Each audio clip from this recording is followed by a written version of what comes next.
The Moore Show is in partnership with Ozark Mountain Publishing, taking readers beyond the unexplained. If you like what you watch, then don't forget to follow us on Facebook and Twitter for the latest updates on The Moore Show. Remember to subscribe to our YouTube channel for new weekly television and radio shows. The Moore Show is supported by Mindscape, Paranormal and UFO Matrix magazines, available for download on all major digital platforms.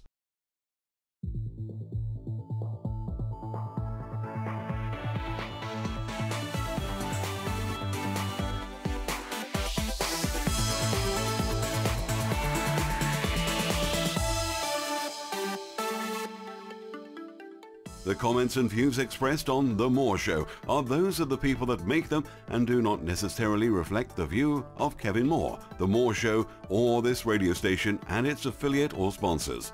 This show is for entertainment purposes only. Broadcasting live from the UK and across the world online, you're now listening to the UK's only live alternative late-night talk show, and I'm Kevin Moore. For the next 3 hours, I'll be covering subjects that will open up your mind and provide you with information you may have never heard before. To start the show, I'm joined by Dr. Linda Ferguson, who's here to show us how we can all stay grounded within the daily challenges of our lives. So if you're one of those who have had the wake-up call, but struggle to bring spiritual beliefs and practices into your daily life, Dr. Linda Ferguson is here to help transform your life permanently. She believes that everyone deserves to experience the magnificence of who you are. Good evening, Dr. Ferguson. Hi, Kevin. Good to connect with you. It's good to connect with you because we've just had a few technical issues there. And did we stay grounded? In that shifting sand? I was doing my best. I think we did. We didn't do a bad job. But do you feel you're always being tested, Linda? Oh, my God, yes. Yeah. And I developed a mantra a few years ago that said, may my lessons come more gently. And do they? I'd say on the whole they do, yes. Yeah, yeah. You know, it's funny, isn't it? When you bring forth this change, it comes, doesn't it? The change comes, yes. But also the lessons come as well. They seem to. Yeah. We definitely keep getting those opportunities to step forward and show up in new and better ways. Well, I've got to say, I do love the book title, Staying Grounded in Shifting Sands. It's a great title, but there must have been some event that happened for this spiritual work of yours to come about. So what was that pinnacle moment and how long ago was it? The pinnacle moment really in what the book was inspired by was the September 11th attacks here in the States. Yeah. And it was not even just the attack, but it was our general response to it, which was really coming from a place of fear and not even taking time to grieve, not even just taking time to sort of step back and get the picture and say, okay, what's going on here? But I felt it was kind of this knee-jerk fear response, rather than using the opportunity for maybe deeper reflection and deeper understanding of who we are and how might we move forward and come to a different level of understanding. So as I was looking at what was going around me and then even just in my own personal life during all of this time, it just felt like fear was the modus operandi, and I just felt like there needed to be another way that we can step through the challenges and the struggles that we have in our own individual life or collectively. And then this title, Staying Grounded in Shifting Sand, was really what emerged from my reflection of during that time period. Well, because there was a previous book before that, wasn't there? Correct. Yes, my first book was called Path for Greatness, Work as Spiritual Service. That was really focused on how it is that we can work in more meaningful, authentic, connected ways. And it was really a book that was focused on spirituality in the workplace.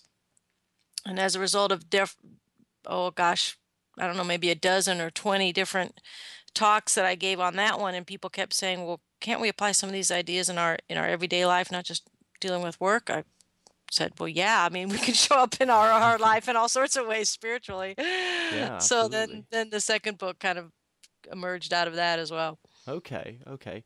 So, what was your family upbringing like? Was it pretty sciencey? Was it, atheist, or what were you? Yes, very much. I definitely didn't have any belief in God until I was in my probably late 20s.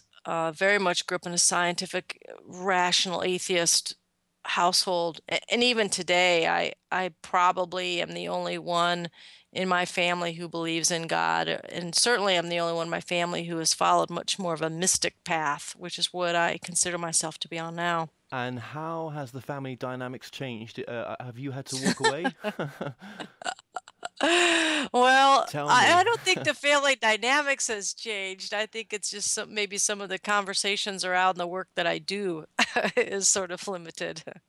Oh, you find that, do you? You can't, Yeah. as much as you want to discuss what's going on. Oh, right, you can't go there. Yeah, I think it's not that it's a taboo No. subject, it's just that they wouldn't understand it. You know, if I talk about the work that I do with shamanic drumming and some of the other spiritual work that I do, I just they just don't really get it. So it's like trying to describe to someone who's never seen color, what you do as a color photographer. You know what I mean? They just Yeah. don't get it. But I mean, obviously, the love's very much there. But you have to, you've gone on with your path. You're not deviating from it, and no, and they accept you for the work that you do now. Yeah, well, luckily I come from a very loving and caring family, and so, my mother and I have just sort of come to this agreement of, we love each other for sure, and if the work that I do isn't something that she either understands, agrees with, or approves of, that, we've just sort of come to an agreement of, okay, we'll still love each other. Okay. Okay. Now you've been through some major transformation, I would say, as well, from reading your book, hmm staying grounded in shifting sands.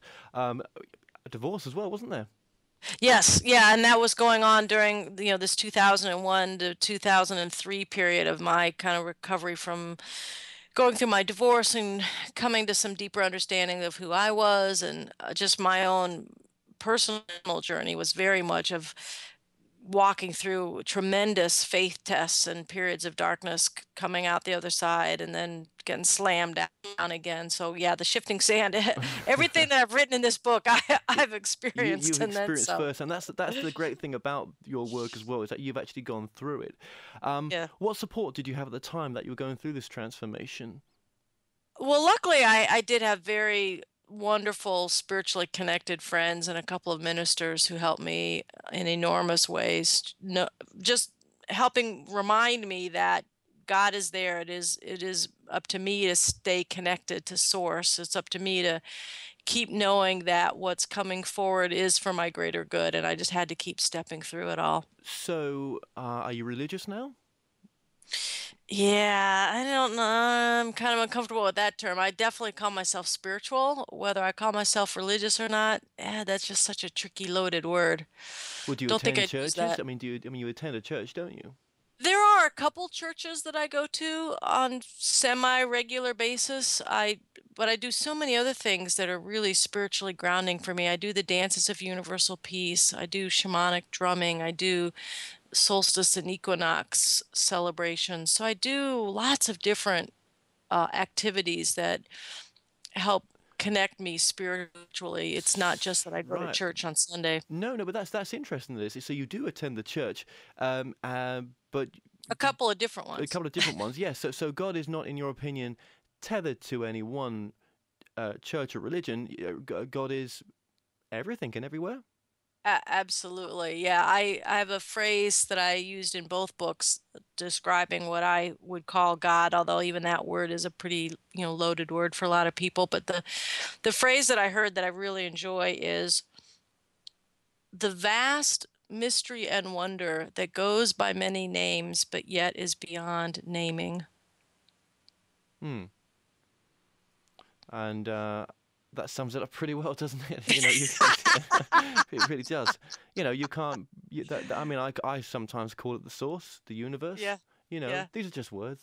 right, They're right. just words. It's the for me, and I think as I've been doing this show for a while now, it's that connection to everything. It's the oneness That Yeah. seems to be, that word's being used a lot now as well. Yeah. It sort of resonates. It depends whatever resonates with yourself. But this is your opinion, and this is your work, and it's interesting. So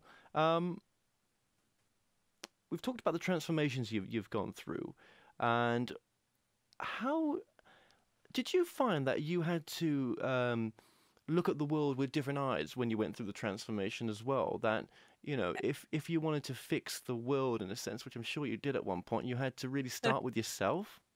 Oh, absolutely. Yeah. Oh, totally. For sure my transformation, I'm sure I'm still transforming even as we speak, but definitely during that time period, I I very much looked at the world as the 3D world. I looked at my home and my dogs and my car and my relationship, which was ending, and all of the things that are in our typical 3D world. And now, what is that, 12 or so years later, all of that is overlaid with this extra filter of the spirit world.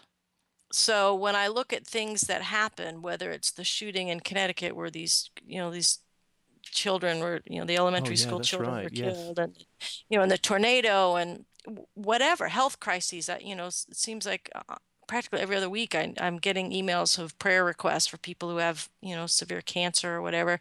So I see all of that that's happening in our 3D world.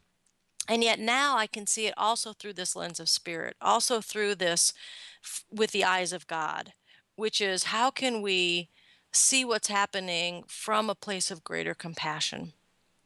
And it's not just compassion for people's suffering or for people's struggle, but it's knowing that everything that is unfolding truly is for their greater good, whether it's for them to reconnect with Source, God, Spirit in a deeper way, whether it's for them to make amends or in some other way do some forgiveness work because maybe their loved one only has a few weeks to live and they, like time's short. It's like time's ticking, man. Let's go do this. Or it's some deeper healing work. So many things can happen that we could label as bad or tragic even. And yet through the spiritual lens, there's something else happening at that through the eyes of God. But that's a very loaded question, isn't it? Because, what about someone that's been through abuse, for example? Right. I mean, Exactly. why is that in the greater good? I mean, are you saying that that was something they've had to go through to become something else, in the sense of a person that then will go on to help other people that's been through the same? I mean, To that be in seems like that a place strange of universe.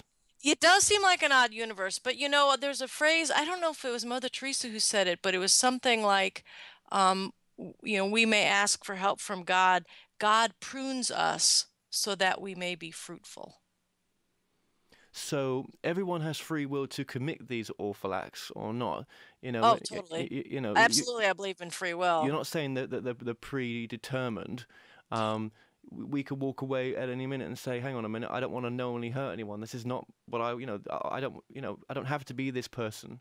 Yeah? Right. We constantly are giving choices. We are constantly giving opportunities. And even when you think of all the tragedies, and here, of course, we have now just this aftermath of Oklahoma, but think about all the outpouring of love that's being offered here.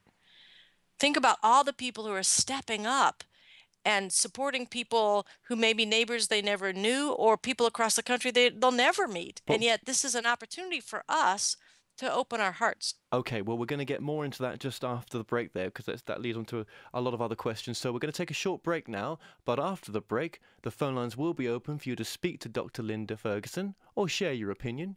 You can call us on 0292 000 3666 or text your comments and questions to 07728 758 759.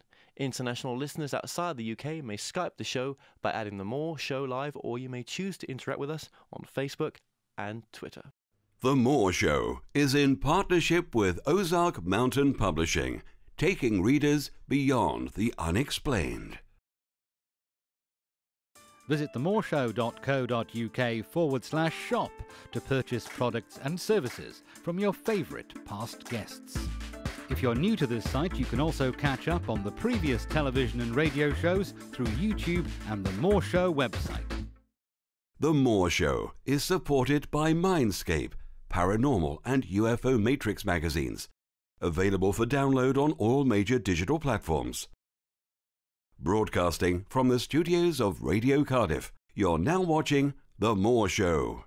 Welcome back. I'm currently joined by Dr. Linda Ferguson, and we've been speaking about how you can stay grounded within our daily challenges. We are live and the lines are now open for you to call and speak to our guest or share your opinion. You can call us on 0292 000 3666 or text your comments and questions to 07728 758 759. International listeners outside the UK may Skype the show by adding The Moore Show Live, or you may choose to interact with us on Facebook and Twitter. Linda, welcome back to the show. I'm here. Hi. Hey, what you were saying before the break there, that was really interesting. This, you were saying about some of the storms in America currently that have just happened in the past week, and about how this has brought people together, with passion and care. But why couldn't we have that passion and care before? Why do we need these big events to happen to cause this this connection to happen? Yeah. The best I can say is that it's just too easy to get caught up in our own little worlds, that we often get disconnected from one another. That oneness that we were talking about, if we could stay in that oneness consciousness all the time, we'd do a lot better job.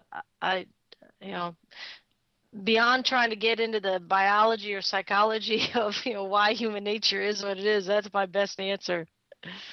Okay, that's a good answer. And again, all this is in your book, Staying Grounded in Shifting Sands. Did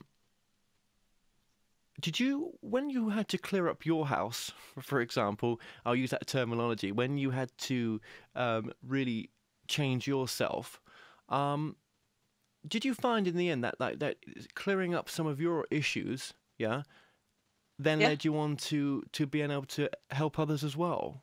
Was that a natural progression? Oh, absolutely. Well, absolutely, in a couple of different ways. First of all, as I was able to clear up, and I'm still doing it, by the way. I'm not going to call myself a saint. But as I've been able to do it, it's certainly put me in a place of greater compassion and less judgment, which I think is a big part of a spiritual path, is moving to that place of greater compassion and less judgment of others. So at the outset, or at the minimum, that was a big part of what I've gained through my own work. The other part is that as I've learned to step through a lot of my own challenges and done it through a lot of spiritual techniques and processes, I've been able to then share that with others and say, hey, this worked for me, why don't you give it a try? So the whole chapter in my book about embracing the shadow, we talked about that on my last call. That's huge. Right? If we can't learn to really understand and accept and embrace all of who we are, all of our darkness and our light, all of those aspects of ourselves, it's going to be very, very hard for us to be able to connect with other people in any kind of an authentic way, because we'll constantly be in that place of judgment of them. So we have to, there's so many ideas I could share here, but as we step through our own challenges and as we do it in more loving, caring, compassionate ways, we're just naturally going to be moving and operating with others from that place of greater caring and compassion. And if you do not want to choose to go down that direction, well, in the coaching profession, we often use a phrase, how is that working for you? Yeah, a friend of mine, an American friend, actually said that to me, about someone else. Yeah, how is that working for you? Yeah. Right. So, if it's working, keep doing it. And if you find that you're stumbling, you're tripping up, your relationships aren't working out very well, you have conflicts at work, you are having financial difficulties, you have health challenges, whatever, how is that working for you? If it's not working for you, well, guess what? You get a chance to re-examine that. Yeah. And you can try a different path. You can see if there's some other way that you want to be.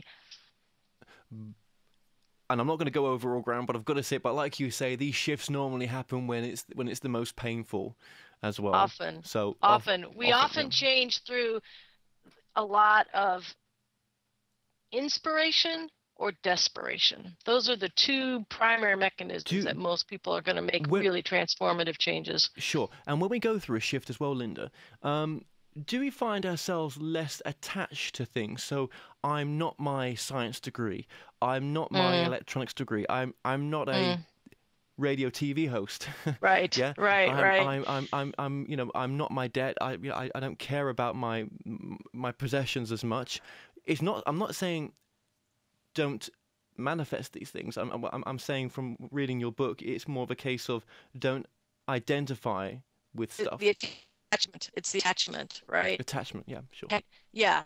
Yeah. I mean, we can stay attached to relationships, jobs, money, career, success, whatever, and that's fine. And if that's working for you, go for it. If you're finding that that's tripping you up some way, then look at that and see if there's some way. As you say, it's not that they don't matter or that at some level you aren't desiring some of those things, but is it a driving force for you? Is it an attachment that becomes a sole focus as opposed to just one of many ways in which you can be in the world? Okay.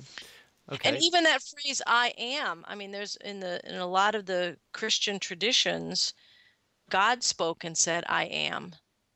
So as you're looking at the ways that you might define yourself, what is your I am? Now, from a spiritual path, certainly the mystic path, and that was one that I was talking about earlier, for me, I know that I am source. I know that I am at my core a divine expression. I know that I have that divine essence within me. And that's a big piece of who I am. And then overlay that can be everything else. I'm a woman, I'm a this, I'm a that, I'm a that, I'm a that. But at that core, I know that I am spirit. I know that I am that divine essence. Well, that's all you're going to take with you when you pass on.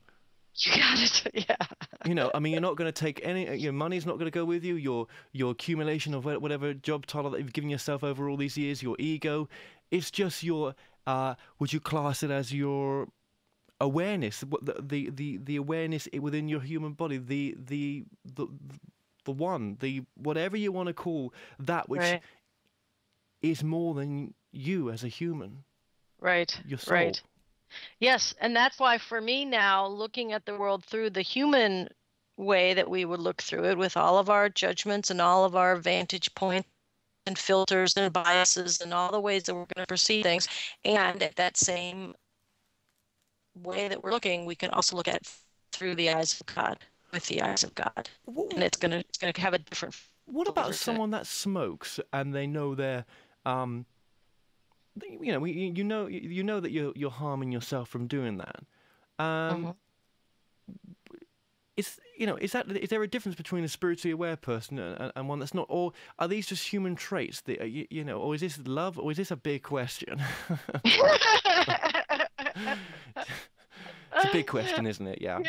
I mean, I do my best, and I clearly don't achieve it all the time, but I do my best to really be aware of my judgments, right? So for me, if someone is going to act in a way that's unhealthy and whatever that might be, if that's working for them, they're going to keep doing it. And if they find that smoking isn't working for them because they don't feel good or because they see the impact it has on their children or whatever, then at some point, hopefully they'll shift. So be aware of whatever you're doing in the moment. If you're happy with it, that's fine, as long as it's not hurting anyone else. But that's fine, and just be conscious of what you're doing then, basically, in the moment.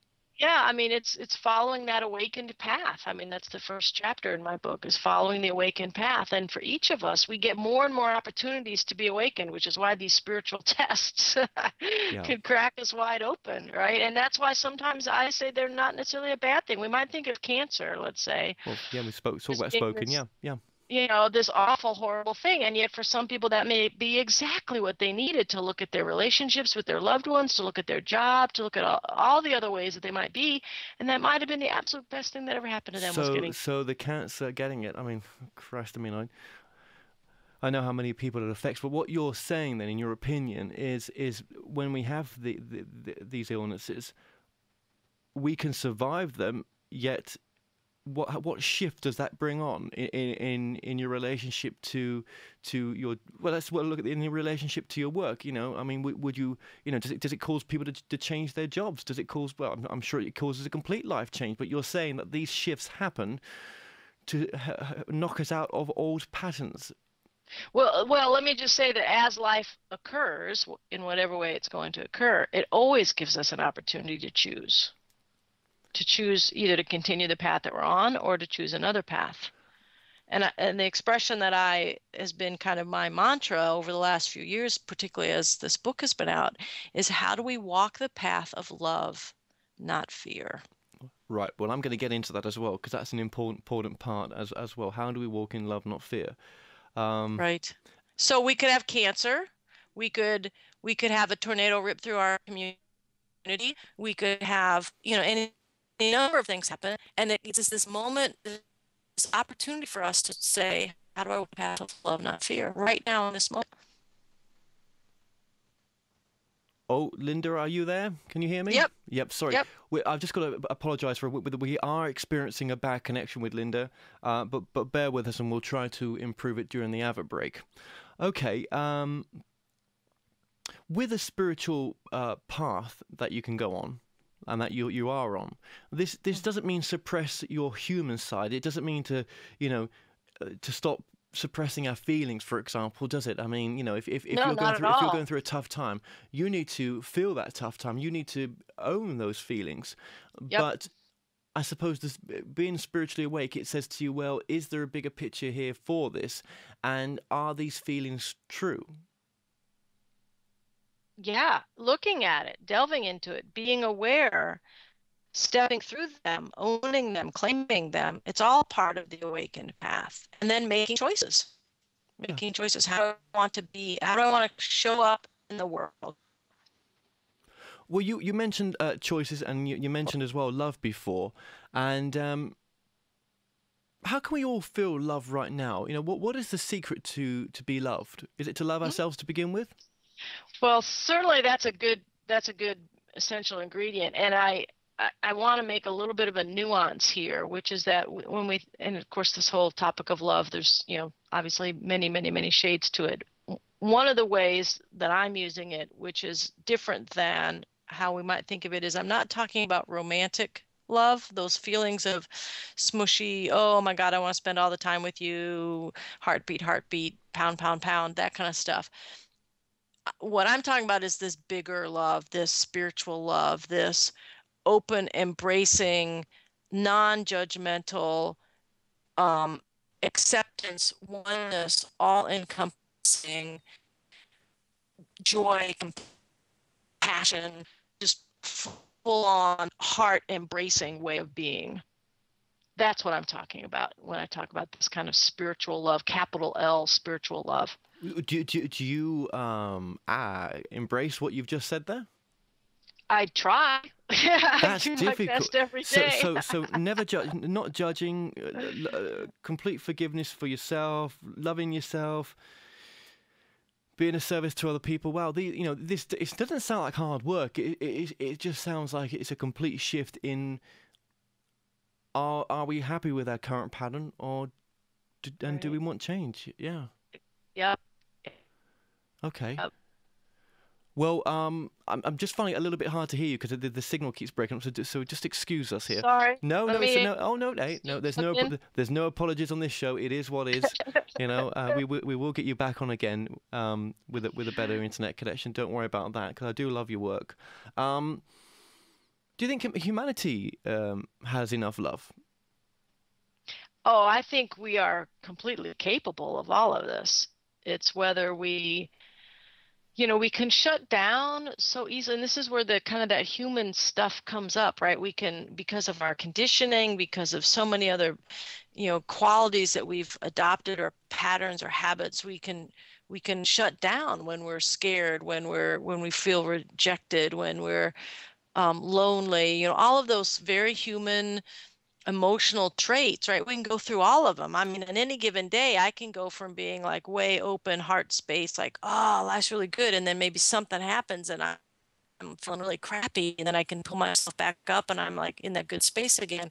So we could go through all of these ranges of emotions. And again, it's not staying attached to judgments of good or bad or, oh, I mean, even though I just talked about it, right? I can feel really crappy and think, oh, this is a really negative thing. How do I pull out of it? And yet it's being in that place of witnessing and observation and awareness. If we stay too attached to the fact of, oh, I'm feeling crappy, then we're just going to kind of dig ourselves a little bit deeper. That's when we got to kind of pull ourselves back and just be in that place of witnessing. Oh, okay. Right now, yeah, I'm not feeling very good. Okay, this may very well shift. And how do I then maybe be more in a place of compassion, or step back and be more detached and just watching what's going on. So there's lots of ways that we can move through our emotions, because emotions are going to come and go. We might go through 50 emotions in a given day. Well, we're going to take a short break here, Linda, so stay tuned, and the phone lines are open for you to speak to Dr. Linda Ferguson or share your opinion. You can call us on 0292 000 3666 or text your comments and questions to 07728 758 759. International listeners outside the UK may Skype the show by adding The More Show Live, or you may choose to interact with us on Facebook and Twitter. The More Show is in partnership with Ozark Mountain Publishing, taking readers beyond the unexplained. If you like what you watch, then don't forget to follow us on Facebook and Twitter for the latest updates on The More Show. Remember to subscribe to our YouTube channel for new weekly television and radio shows. The More Show is supported by Mindscape, Paranormal and UFO Matrix magazines, available for download on all major digital platforms. Broadcasting from the studios of Radio Cardiff, you're now watching The More Show. Welcome back, Linda. Are you there? I'm here, Kevin. Excellent. Okay, I'm just going to adjust your volume a little bit there. So, Linda, just before the quick interruption there, we're just talking about fear. Now, just go over what you were saying there, because it was really interesting. Well, I gave the acronym of FEAR being false evidence appearing real. And I like that, because oftentimes what we think we're afraid of, as we look at it, either from a different perspective, or we learn to reframe it, or we understand it from that through the eyes of God, we can often see that the things that we're afraid of maybe doesn't have quite so much power as we were originally thinking. Yeah, and there was something else you said about, the acronym. What's the acronym about fear you mentioned as well? Yes, it's false.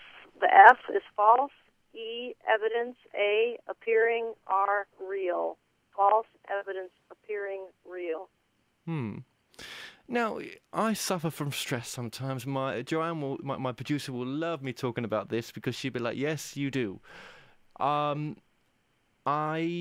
don't stay very centered all the time. What advice would you give to someone like myself, who probably has took on quite a bit, and the stress is getting to him a bit? You know, I'm not saying, I'm not going to deny the stress, but it's kind of ruling me a bit. Mm-hmm. And it's the stress around your work? Mainly, yes.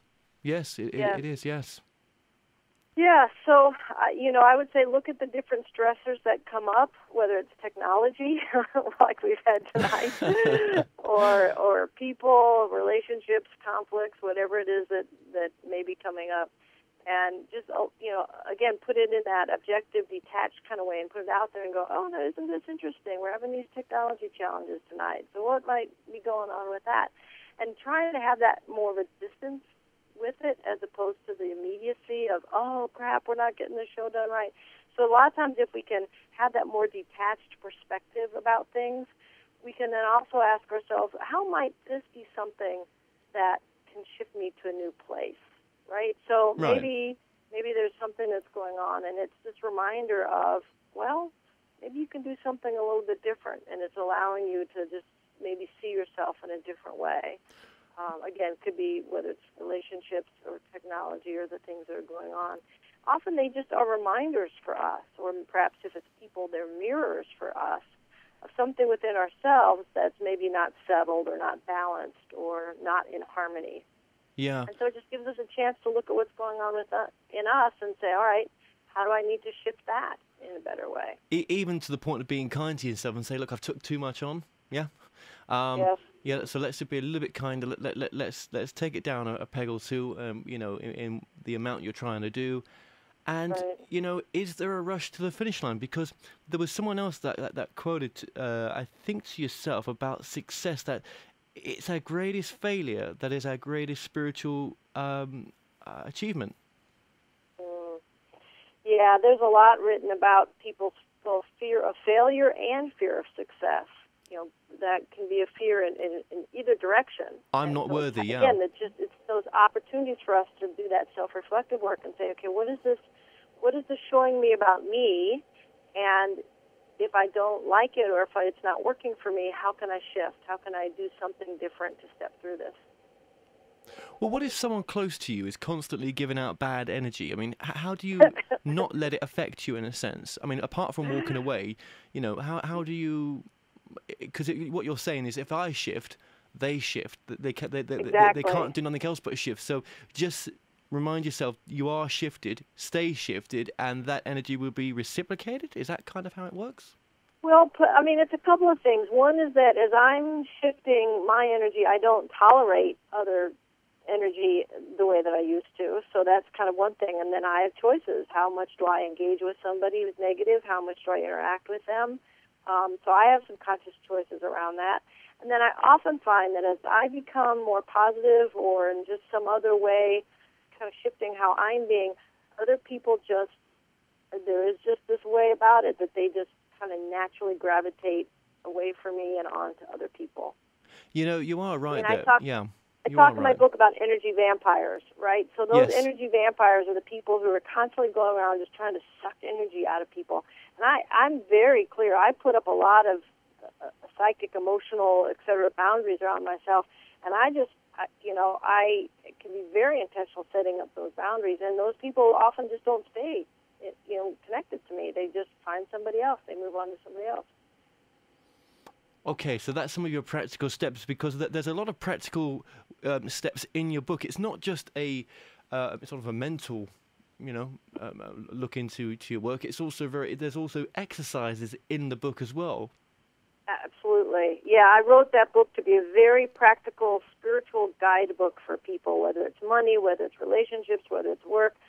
All of those day-to-day challenges, stressors, shifting sands that we have. I absolutely want to give people material, information, ideas, exercises, affirmations, visualizations, things that they could use in their day-to-day life to step through the different stresses and challenges that they have.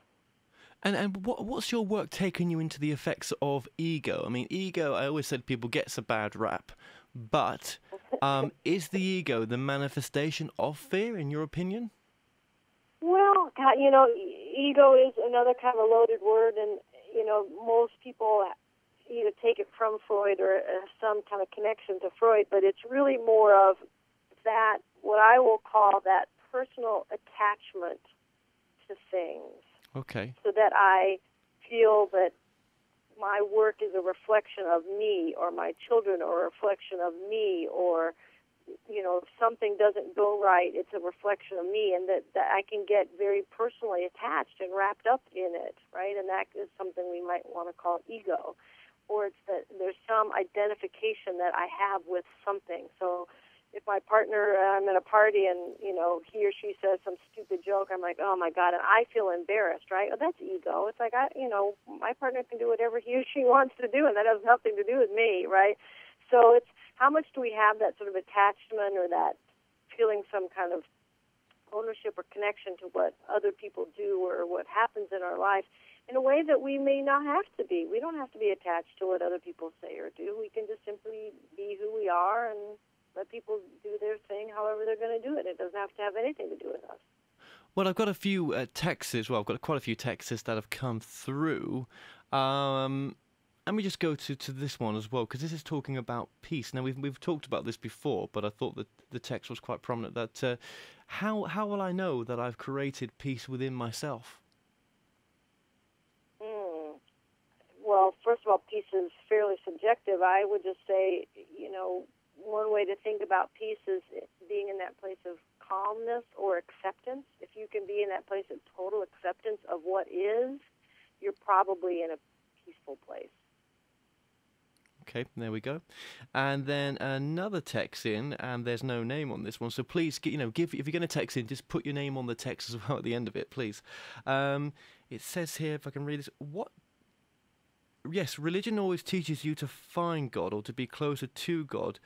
Do we need to find God through religion? Okay, we may have answered that before, but okay, but that's. I often will talk about the concept of being connected to God, and so I'm thinking that this person's saying, "How do I stay connected?" as opposed to finding. That's just a slight word difference. Yeah, I like the idea of how do we stay connected to God. Yes. In reality, we're always connected to God. It's just whether we feel it, think of it, have that sensation of it.